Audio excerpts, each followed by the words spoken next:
This video is going to be part 3 in a 4-part series on daily profiles. In this second part, we'll be focusing specifically on the New York manipulation, what it is, and how to identify it in real time. Let's get into it. Now, once again, to properly understand daily profiles, you first need to understand the kill zones and the sessions.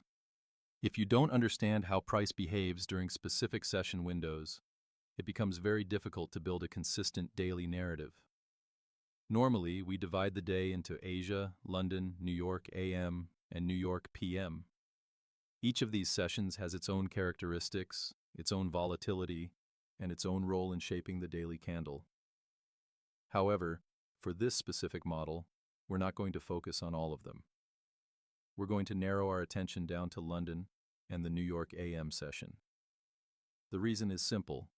London often sets the range and manipulates liquidity, and New York AM is where we typically see the real expansion and continuation. When you understand how those two sessions interact, you can structure your trades around them instead of randomly trading throughout the day. So for this framework, London and New York AM are the only sessions that matter. So what does a New York manipulation daily profile actually look like? Essentially, it forms in a very simple structure. It will either be an open, push to a high, then a low, and close, or an open, push to a low, then a high, and close. In other words, price will expand in one direction first, take liquidity, and then reverse to complete the daily candle in the opposite direction. Now, this simple drawing doesn't really give the best depiction of what's actually happening behind the scenes. It looks clean and basic on a static diagram, but in real market conditions, it's going to be much more detailed and structured. So instead of just looking at the drawing, let's drop down to the lower time frames and break down what this actually looks like in live price action. You can see here with a bullish New York manipulation profile that London either consolidates or simply fails to reach a higher time frame PD array. There's no meaningful delivery into a key level during London, so there's no real reason for a reversal to form at that time. Then as we transition into New York, price manipulates the established range. It may run the lows, take liquidity resting inside the range, and create the illusion of continuation lower. After that manipulation phase, we get a change in the state of delivery on the lower time frame. That shift is what confirms that the manipulation is complete and distribution is beginning to the upside. So when you look at it structurally, this is a clean depiction of the power of 3 model: accumulation during London, manipulation during New York, and then distribution in the intended direction. Similarly, on the bearish New York manipulation profile, the structure is the same, just flipped in direction. During London, price is either consolidating within a tight range or pushing higher but failing to reach a significant higher time frame key level. There's no real delivery into a meaningful PD array, so there's no reason for a proper reversal during London itself. It's simply building the range and setting up liquidity. Then, as we transition into New York, that's when things start to change. New York will manipulate the established London range. In a bearish example, that usually means running the highs of the London session, or taking buy-side liquidity resting above the range. This move often creates the illusion of bullish continuation, drawing traders into longs right before the reversal. After that manipulation phase, we drop down to the lower time frame and look for a clear change in the state of delivery. Once we see that shift, where bullish delivery transitions into bearish delivery, that's our confirmation that the manipulation phase is complete. From there, distribution begins to the downside. So structurally, it follows the same power of 3 concept. London accumulates, New York manipulates the range, and then price distributes lower. Now let's hop into TradingView and look at a few real examples so you can see exactly how this forms in live price action. Moving on to the charts, here we have our first example. The first thing we need to do to follow this daily profile system is identify the sessions we're trading. So we start by marking out the time windows. Here we mark the London session from 2 a.m. to 5 a.m., New York time. After that, we mark the New York Open. The pre-market opens at 8:30 a.m., but personally I prefer trading the 9:30 a.m. market open. Now that the sessions are marked, the next step is to identify the higher time frame key levels. In this case, we have this high, and we also have this low sitting below the discount area. These are the levels we're going to treat as our higher time frame liquidity points. Once those levels are identified, we ask the next question. Does London sweep any of them? Looking at the London session, price does not sweep the high or the low during that window.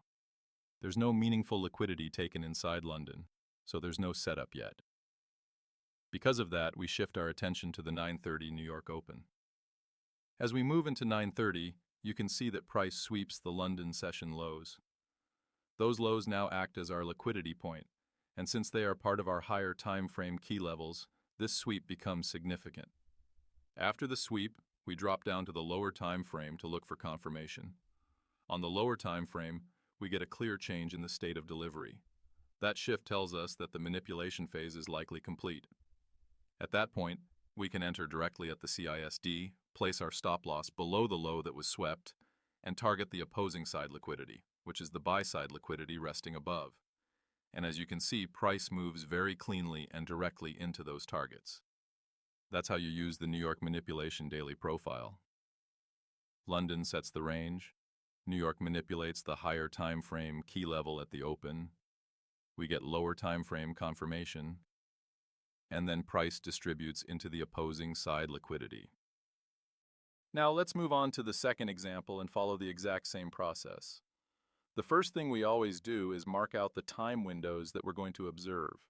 So again, we mark the London session and then the New York Open that we plan to trade, which in my case is the 9:30 a.m. Open. Once the sessions are marked, the next step is to identify the higher time frame key levels. So we ask ourselves, what levels are important here?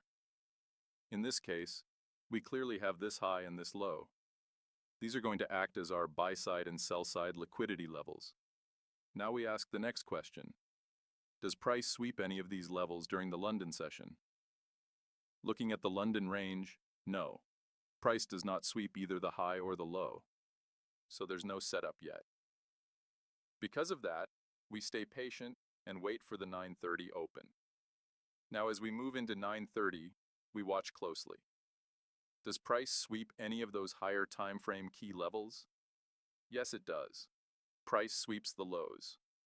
Once those lows are taken, we immediately shift down to the 1-minute time frame to look for confirmation.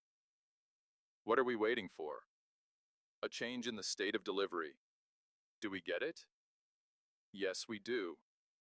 Once that change in state of delivery forms, that becomes our entry trigger. We can comfortably enter at that shift, place our stop loss below the low that was swept, and then target the opposing higher time frame key level above, the buy side liquidity. And as you can see, price moves cleanly, smoothly, and directly into those highs. This is exactly how this concept is meant to be used. Mark the sessions, identify the key levels, wait for New York to manipulate them, wait for confirmation, and then execute. If you apply this consistently, it can really help structure your trading and remove unnecessary guesswork. All right, so that's going to wrap up this model. You've seen multiple examples now, and the process stays the same every time. Mark the sessions, identify the higher time frame key levels, wait for London to set the range, and then let New York manipulate those levels. Once you get the lower time frame confirmation, you execute and target the opposing liquidity. There's no rushing and there's no guessing. If London doesn't sweep anything, you wait. If New York doesn't give you confirmation, you wait. The consistency comes from following the model exactly as it's laid out. This is how you're going to use the New York manipulation daily profile in real market conditions. If this helped you, make sure to like the video and subscribe for more ICT-based session breakdowns. Join my Telegram and Discord if you want to connect. Check out the mentorship link if you want to learn personally from me. And don't forget the funded account discount codes in the description. Trade safe, stay disciplined, and I'll see you in the next one.